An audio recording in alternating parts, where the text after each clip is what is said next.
Hi and welcome back to the Geek and Hermit. This is our review of Dirt 3, which is a rally game released a few years ago now by Codemasters.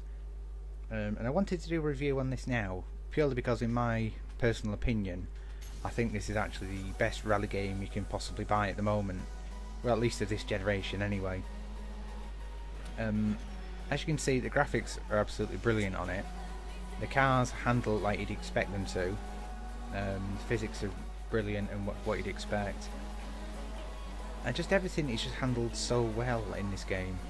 I mean, okay, some of the backing tracks on the menus and in some of the races are a bit... depends on your taste of music, really. Modern, I think is a word to say. But luckily, in the actual rally stages, you don't actually have any of the music playing. It's just purely you, the engine noise, and your co-driver spouting out orders. Like 30 metres hard right and everything. Which... it works really, really well, and it becomes extremely immersive because the sense of speed in this game is so fast. You end up becoming totally reliant on your co-driver's instructions, and it seems a little weird at first, but once you've played it for a little bit, you'll end up automatically responding to what your co-driver is telling you to do before you even realise you're doing it. So if you know the hard right coming up, you'll automatically shift over to the left and start thinking about braking and everything. It's just, I think they've done that really, really well. Of course, they do have the usual straightforward races, as you can see on the screen now, but they're just pretty basic, really. The tracks aren't anything spectacular. They're fun, but I wouldn't say they come up to Forza standards, really. Another feature of this game, as you've just seen, is if you make a complete mess of something, press and hold one button and you can rewind back out of it and do the corner again, which is a godsend on certain race courses and everything. Because when you've been rallying for 3 or 4 minutes and then hit a tree right at the end and murder your score, it can get a bit disheartening, and just knowing you've got the fallback option to rewind out of it, it helps a lot. And also what does come with this game is a trick event called Gymkhana. Now if you're not a car nut, you won't have a clue what that is, because I honestly have no idea either. But basically it's just a trick event, which the whole idea is to do donuts, spin, smash boxes, act like a general nutcase in a car really, and try and chain together as many tricks as possible.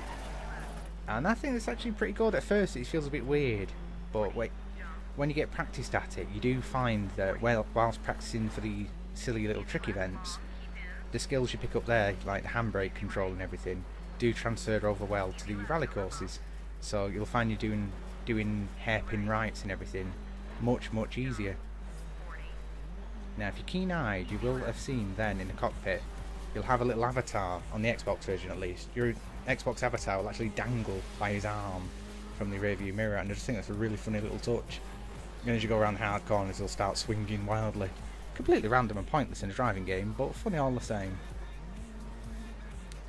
There is a large selection of different cars in this game as well. It will range from the 1960s, as you can see now, the Mini Cooper, all the way up to the modern day souped up Ford Fiestas, Subaru Imprezas and what have you, and just pretty much everything in between really.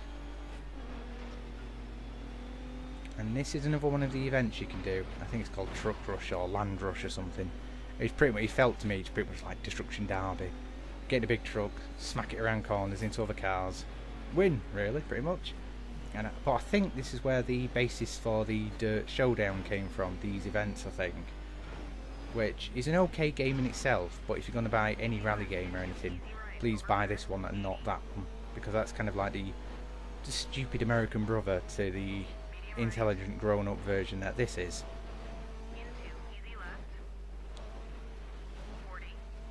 Now as you can see, there's no slowdown whatsoever on any of the courses, and I just think if you've got any interest in cars whatsoever, you'll get a lot of enjoyment out of this game, and I can't recommend it enough. And the fact you can buy the complete collection for like less than 20 quid these days, I think it's just brilliant. So bearing all that in mind, I'll have to give this game a 9 out of 10. I just think if you've got any interest in cars, definitely do yourself a favour, pick it up. It's quite a lengthy game, you'll get a lot of enjoyment out of it. So yeah, definitely it's got my recommendation. Thanks for watching people, see you next time.